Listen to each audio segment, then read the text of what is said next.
কবিতা ভুলের পথে। চলছে যারা ভুলের পথে, দূরে সরে বিবেক হতে করছে খারাপ কাজ। স্বার্থের লোভে পড়ে তারা হয়ে যাচ্ছে বিবেক হারা, নেই কোতাদের লাজ। পাপের কাজে ছুটছে মানুষ, ওড়াচ্ছে আজ রঙিন ফানুষ, যাহা চাচ্ছে মন।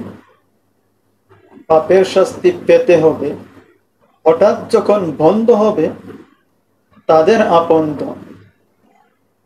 মরণ যখন ডাকবে তবে কবর পারে যেতে হবে, বন্ধ হবে পাপ।